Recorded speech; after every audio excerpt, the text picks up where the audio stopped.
우리 다 같이 사도신경으로 신앙 고백하심으로 12월 30일 새벽 예배를 하나님께 드리겠습니다. 나는 전능하신 아버지 하나님 천지의 창조주를 믿습니다. 나는 그의 유일하신 아들 우리 주 예수 그리스도를 믿습니다. 그는 성령으로 잉태되어 동정녀 마리아에게서 나시고 본디오 빌라도에게 고난을 받아 십자가에 못 박혀 죽으시고 장사된 지 사흘 만에 죽은 자 가운데서 다시 살아나셨으며 하늘에 오르시어 전능하신 아버지 하나님 우편에 앉아 계시다가 거기로부터 살아있는 자와 죽은 자를 심판하러 오십니다. 나는 성령을 믿으며 거룩한 공교회와 성도의 교제와 죄를 용서받는 것과 몸의 부활과 영생을 믿습니다. 아멘.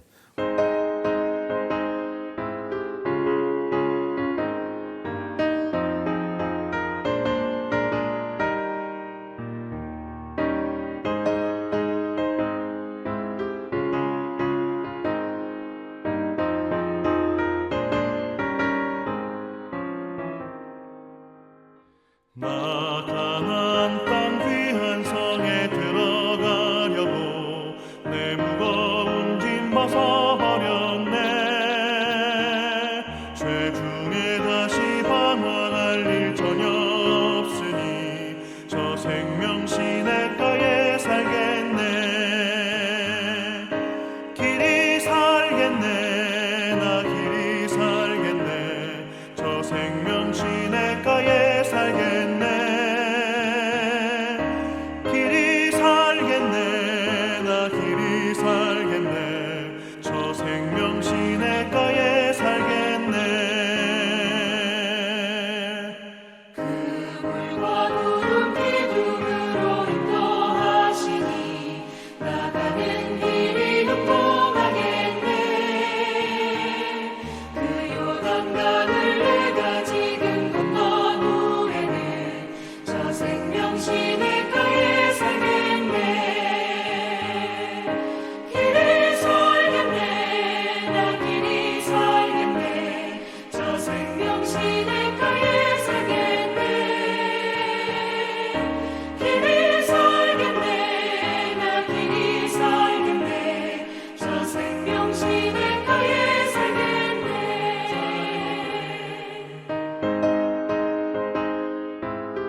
양심되게 생명되겠네.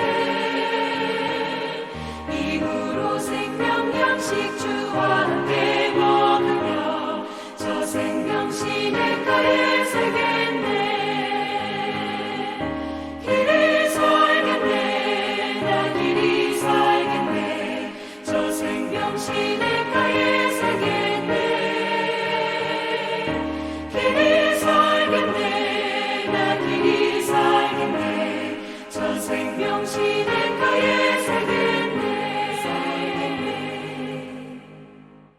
하나님 말씀은 요한계시록 22장 1절부터 9절 말씀입니다.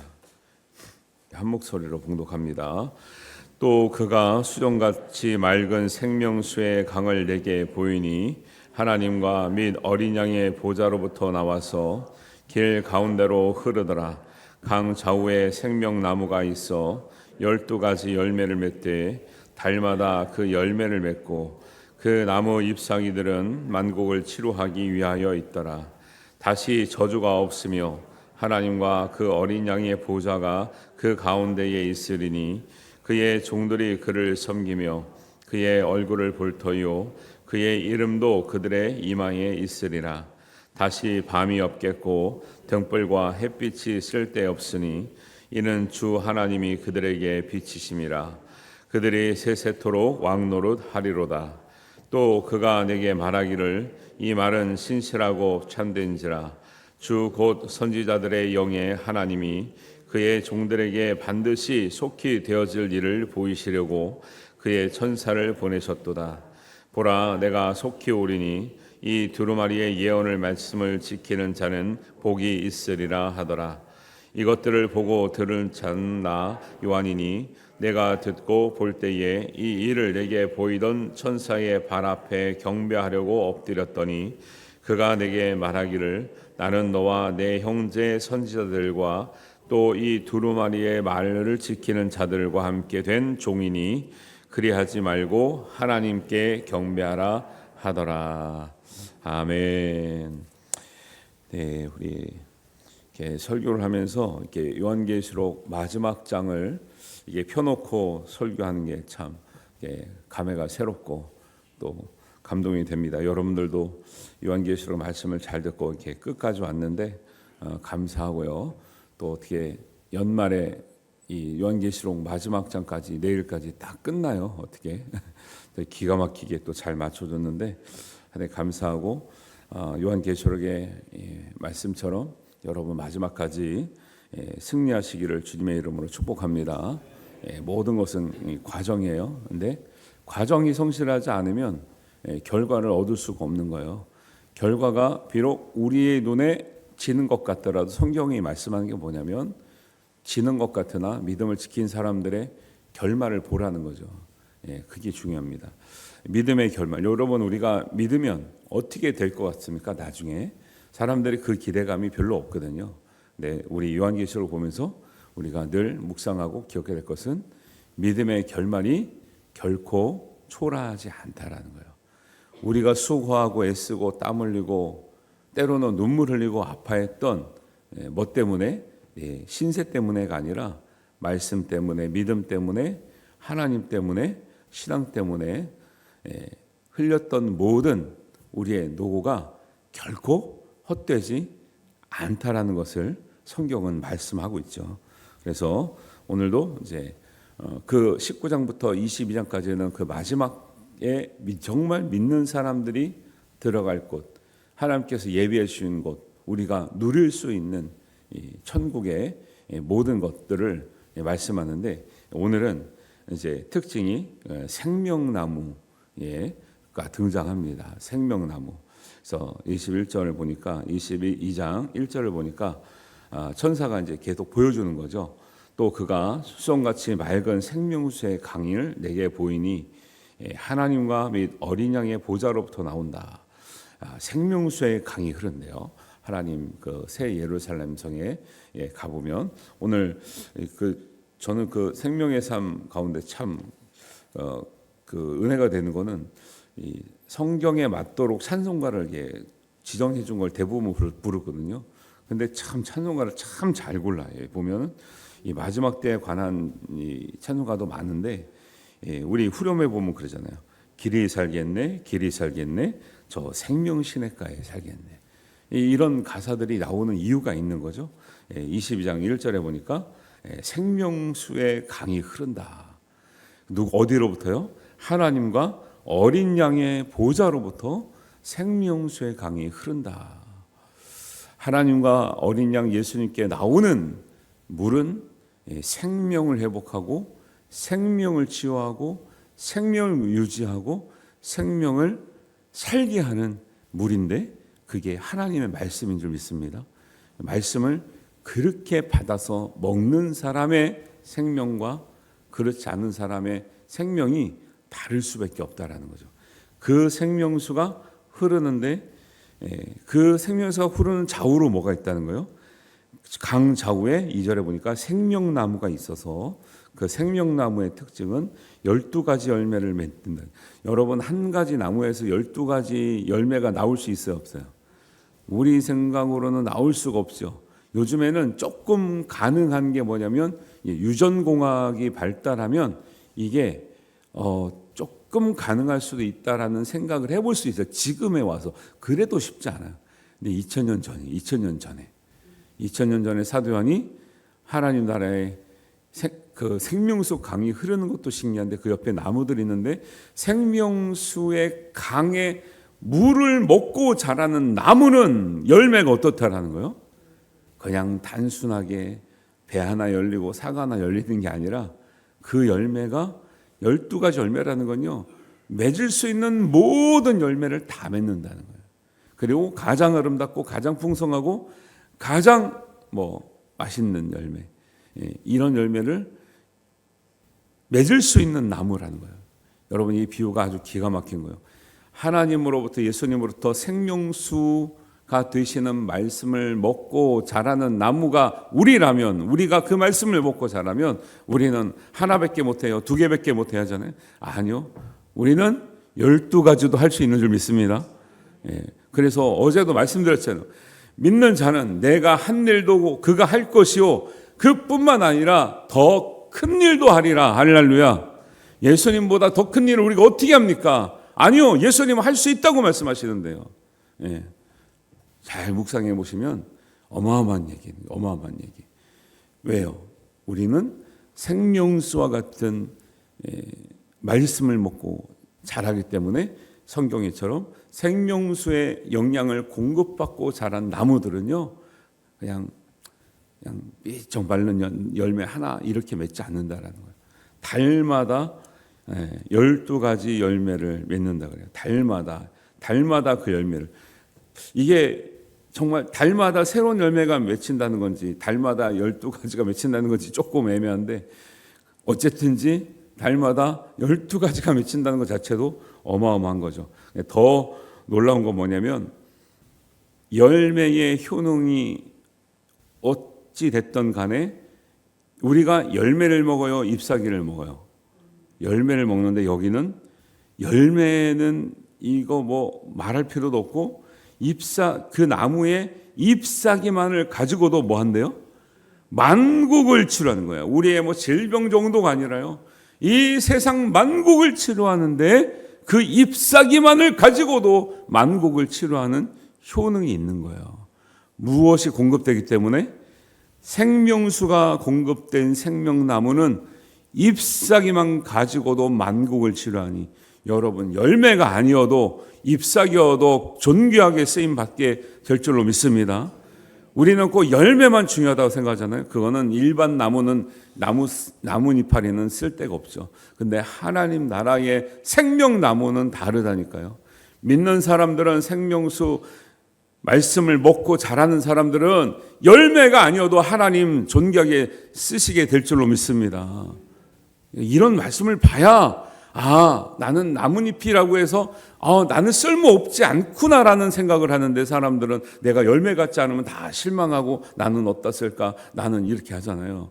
말씀을 보면 잎사귀만 가지고도 만국을 치료하니, 열매는 얼마나 이게 진짜 어마어마할 거 아니에요. 잎사귀만을 가지고도 그렇게 쓰신다는데, 이걸 보면요, 내가 만약에 생명나무의 잎사귀다, 만족이 돼야 안 돼요? 저는 만족이 될 것 같아요. 난 열매가 아니어도 생명나무의 잎사귀만 돼도 나는 만족이 될 것 같아요. 잎사귀만 가지고도 예수님이 얼마나 존귀하게 쓰시나요?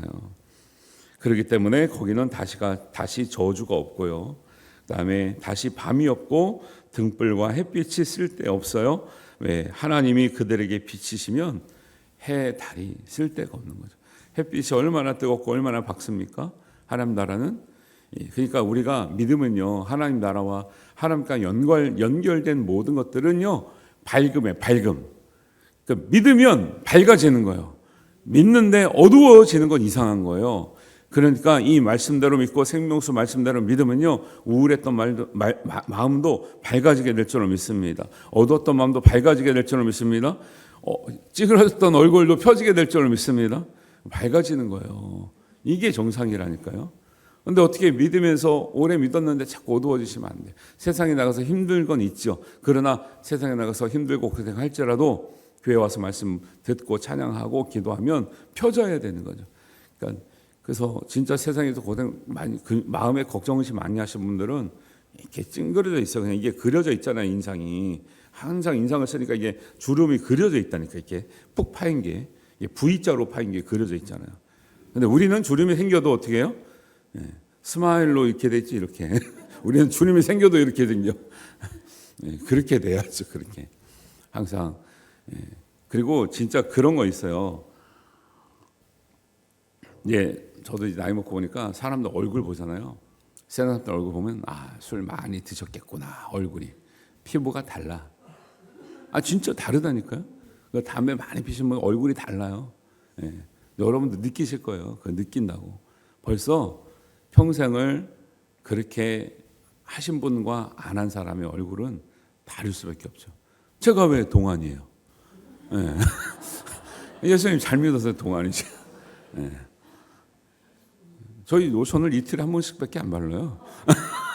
아까워가지고. 예. 밝아지셔야 돼요. 아셨죠? 예. 어떤 일이 있어도 다 밝아지는 게 하나님 뜻이고 생명수를 먹고 있는 증거예요. 그게. 근데 교회 다니는데 어둡다. 생명이 되는 말씀을 못 먹고 있구나. 다 드러납니다. 여러분이 나는 잘하고 있어요, 못하고 있어요 말 안 해도 표정 보면, 하는 거 보면, 분위기를 보면, 뒤에 갔는데 어깨를 처진 어깨인지 펴진 어깨인지를 보면 다 드러나지. 내가 잘하고 있습니다, 못하고 있으면 말할 필요가 없는 거죠. 그래서 하나님 나라는 이런 참 생명나무가 있는 그런 나라구나 볼 수가 있고, 신기한 거는 여러분 이 생명나무가 지금 요한계시록 끝장에 나오잖아요. 이거 원래 생명나무 어디서부터 나오는 거죠? 창세기에 나온다. 근데 이게 제가 찾아보니까 이 생명나무가 그러면 계속 안 나와요, 성경에. 왜 안 나올까요? 창세기에 나왔죠. 무엇과 함께 나왔어요? 선악을 알게 하는 나무와 같이 나왔단 말이에요. 그때 창세기 2장 9절에 나오거든요. 기가 막히죠. 창세기 2장 9절에는 생명나무가 있었다니까요. 근데 중간에 생명나무의 언급이 거의 없어요. 그러다가 마지막 때 가니까 생명나무가 다시 등장해요. 왜 그럴까요? 창세기 2장 9절에는 이 아담과 하와가 선악과를 먼저 따먹고 죄를 짓는데, 그때는 선악과랑 생명나무를 이렇게 보호막이 없었거든요. 천사들이 화영검이 안 들어오고 있었어요. 그런데 먼저 죄를 짓고 보니까 하나님이 얘네들이 생명나무 먹는데 죄 지은 상태로 영원히 살게 되는 거야. 그러니까 그때 뭐냐면 생명나무도 따먹고 영생할까 하여 사람을 쫓아내시고 에덴 동쪽에 그룹과 두루 도는 불칼을 두어 생명나무의 길을 지키게 하였다. 이때부터 생명나무가 안 보인 거예요. 그래서 그 뒤로는 어떤 누구도 생명나무를 언급한 사람이 없는 거예요. 그래서 마지막에 다시 등장하는데 기가 막힌 건 이 생명나무의 존재를 알고 언급한 유일한 사람이 있는데 그 사람이 솔로몬이에요. 솔로몬은 잠언서에서 한 4번 정도를 생명나무를 언급하고 있다는 거예요. 기가 막히죠. 네. 이게 솔로몬이 지혜의 왕이라고 하는 이유가 있죠. 다른 사람들은 생명나무에 대해서 감이 없어. 있는지 없는지도 잘 몰라. 근데 솔로몬은 이 말씀을 믿었고 알았고 기억했고 얼마나 생명나무가 중요한지 알았죠. 그래서 지혜는 그 얻는 자에게 생명나무라, 의인의 열매는 생명나무라, 소원이 이루어진 것은 곧 생명나무라, 온순한 혀는 생명나무라. 4번을 언급하고 있어요. 유일하게 솔로몬만. 그러다가 아무도 언급 안 하다가 에베소 교회에, 요한계시록 2장 7절에 에베소 교회가 잘했다 칭찬받을 때 이기는 자에게는 낙원에 있는 생명나무 열매를 주어 먹게 하리라. 요한은 이 2장 7절에는 생명나무 열매를 보지도 못했어요. 왜? 22장에 와서 봤잖아요. 근데 2장 7절에 생명나무를 언급할 때는 사도 요한이 이거 보고 언급한 거다, 아니면 정말 계시를 받은 대로 기록한 거다. 계시를 받은 대로 기록한 거죠. 모르고 기록한 건데 나중에 성경 우리 전체를 다 보고 나면 야, 이거 어떻게 이렇게 다 하나하나가 잘 이렇게 맞을까? 이런 생각이 드는 거죠. 그러니까 기가 막히게, 이게 생명나무가 뭐야, 갑자기 생명나무가 나오나? 아니죠. 창세기에 나왔었던 거죠. 원래 있었던 거죠. 죄를 안 졌다면 이것도 먹게 허락할 수도 있었던 건데 죄를 먼저 지니까 생명나무를 못 먹게 하니까 우리가 죽을 수밖에 없는 존재가 된 거라는 거죠. 근데 죽는 것이 하나님의 뜻이 아니라 영원히 사는 것이 하나님의 뜻이었기 때문에 22장에서 다시 생명나무에 불칼을 거두시고 화용검을 거두시고 생명나무의 잎사귀와 열매를 먹게 하시는 하나님의 에덴 동산의 회복이 일어나는 곳이 하나님 나라구나. 할렐루야. 어마어마한 얘기라니까요. 그러니까 여기를 반드시 가야 되겠습니까? 가도 되고 안 가도 되겠습니까? 반드시 가야 돼. 반드시 간 사람은 어떤 사람이다? 믿음으로 끝까지 마지막까지 이기는 사람이다 라는 것을 기억하시기 바랍니다. 지금은 한번 좌절할 수 있고, 지금은 잠깐 낙심할 수 있고, 지금은 실패할 수 있어요. 근데 그거는 그냥 부분적인 것이고요. 실패하든지 좌절하든지 낙심하든지 믿음을 지키는 것은 영원한 거예요. 그래서 우리의 지금의 형편, 지금의 상황을 보지 마시고 믿음 지키는 일에 최선을 다하시기를 주님의 이름으로 축원합니다. 오늘은 시계가 좀 천천히 가네. 네. 그리고 우리가 이제 그 전에도 많이 강조한 것처럼 예수님께서 속히 오신다 그래요. 6절에 보니까 그의 종들에게 반드시 속히 되어질 일을 보이시려고 천사를 보내셨도다. 7절에도 보라 내가 속히 오리니 이게 말씀하시거든요.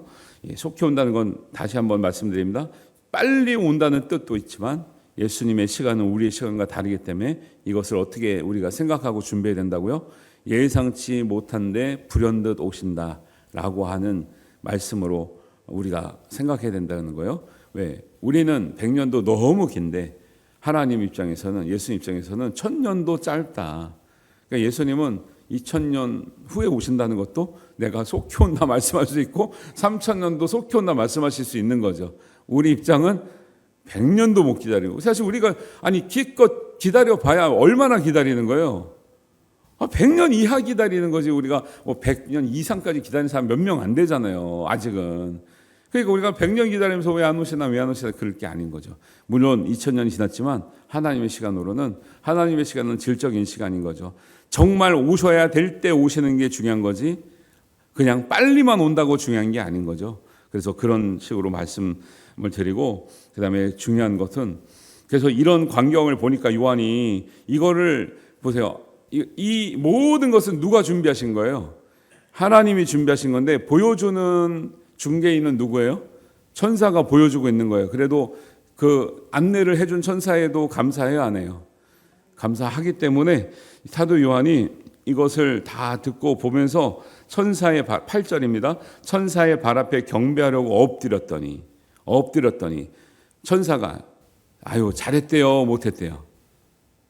못했다 그러잖아요. 왜? 천사가 내게 말하기를 나도 너와 내 형제와 선지자들과 이 말씀을 지키는 자들과 함께 된 종인데 나한테 경배하지 말고 하나님께 경배하라.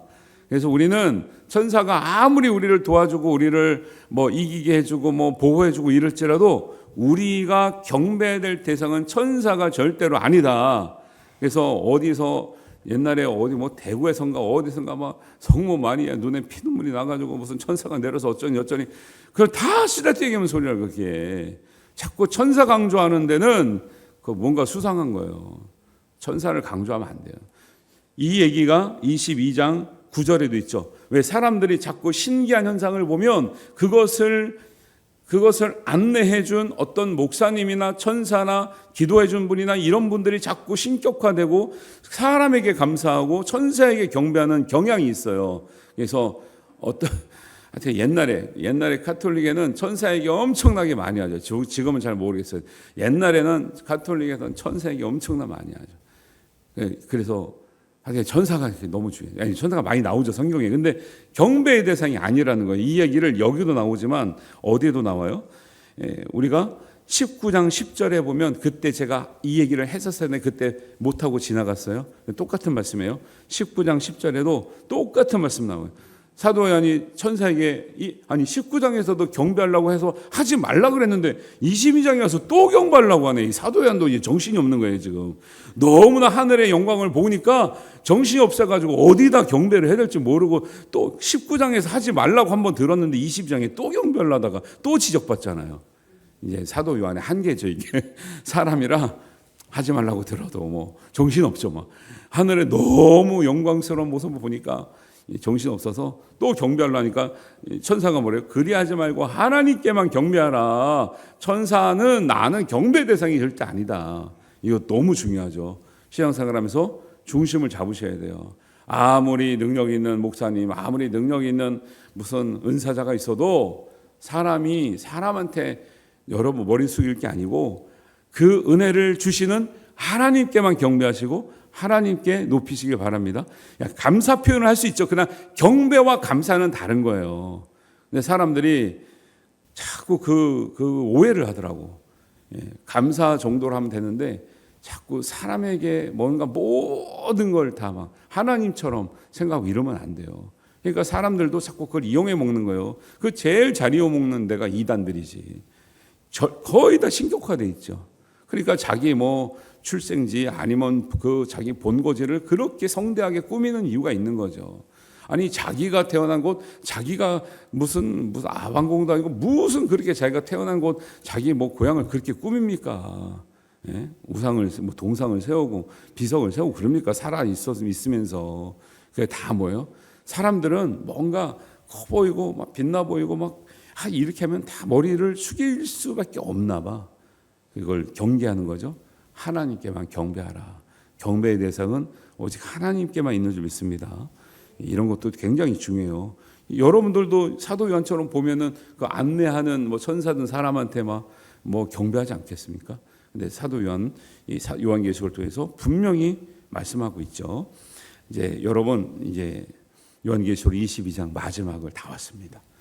내일 만약에 안 오시면 여태까지 잘 온 거 하나도 소용이 없어요. 내일 22장 21절까지를 딱 마무리를 잘하고 이제 2024년을 잘 마무리하고 이제 새해를 시작하는 거죠. 하여튼간에 지금까지 잘 하셨고 한 해를 말씀과 함께 기도와 함께 잘 이끌어줘서 너무 감사하고요. 안타까운 일은 보세요. 막 저도 몰랐는데 저녁 때 들어가니까 막 난리가 났잖아요. 지금 뉴스에 다 사람들이 좋은 여행을 하려다가 예상치 못하는 내 인생 한 치 앞도 알 수 없는 게 인생이에요. 누가 그 지금은 원인은 잘 모르겠지만 새 때문에 막 그랬다는데 누가 그렇게 될 줄 아냐는 거예요. 인생이. 그러니까 불현듯 우리의 종말은 오게 돼 있다는 거죠. 그래서 우리가 항상 준비하고 깨어있는 것. 언제 우리를 부르셔도 하나님 앞에 후회가 없는 삶을 지금 살아가는 것. 한 50 정도 넘으면요 매일매일 준비해야 돼. 사실은 언제 갈지 누가 알아. 그 비행기에도 50대에서 70대가 제일 많다는 거죠. 애기도 있긴 하지만 얼마나 안타깝습니까 지금. 예. 그래서 여러분들 날마다 깨어있어 다가오시는 재림, 나를 부르시는 그날을 준비하는 신앙 자체가 재림신앙입니다. 소망이 있는 신앙입니다. 이것을 아시고 여러분들 늘 말씀과 함께 생명수와 같은 말씀과 함께 여러분의 모든 것을 강건하게 하시고 온전하게 하시는 은혜로 살아가시게 되기를 바랍니다. 기도하겠습니다. 하나님 아버지, 우리에게 말씀을 통해서 주신 은혜, 하나님 날마다 우리가 깨어있기를 원하고 미래를 준비하기를 원하시는 하나님의 마음을, 또 우리가 이 땅에서 믿음을 지키는 것이 얼마나 귀하고 또 하나님께서 얼마나 기뻐하시는 일인 것을 우리가 말씀을 통해서 배웁니다. 하나님, 우리를 통해서 믿음의 확신을 주시고 아버지 하나님 천국의 확신을 가지고 이 땅에서 정말 후회함 없이 정말 믿음을 지키며 하나님께 영광 올려드리며 예수님이 하셨던 일과 그보다 더 큰 일을 감당하며 날마다 기쁜 마음으로 살아가게 하여 주시옵소서. 하나님의 일에 동참하는 것이 우리의 가장 큰 기쁨이 되게 하시고 우리의 행할 사명이 있다는 것을 깨닫는 우리 모든 성도가 되게 하여 주시옵소서. 하나님께서 우리의 모든 연약함을 또 상한 마음을 치유하여 주시며 위로하여 주실 줄 믿습니다. 한 주간도 주님께 감사하는 마음으로 살아가게 하여 주시옵소서. 예수님의 이름으로 기도하옵나이다. 아멘. 하늘에 계신 우리 아버지, 아버지의 이름을 거룩하게 하시며 아버지의 나라가 오게 하시며 아버지의 뜻이 하늘에서와 같이 땅에서도 이루어지게 하소서. 오늘 우리에게 일용할 양식을 주시고 우리가 우리에게 잘못한 사람을 용서하여 준 것 같이 우리 죄를 용서하여 주시고 우리를 시험에 빠지지 않게 하시고 악에서 구하소서. 나라와 권능과 영광이 영원히 아버지의 것입니다. 아멘.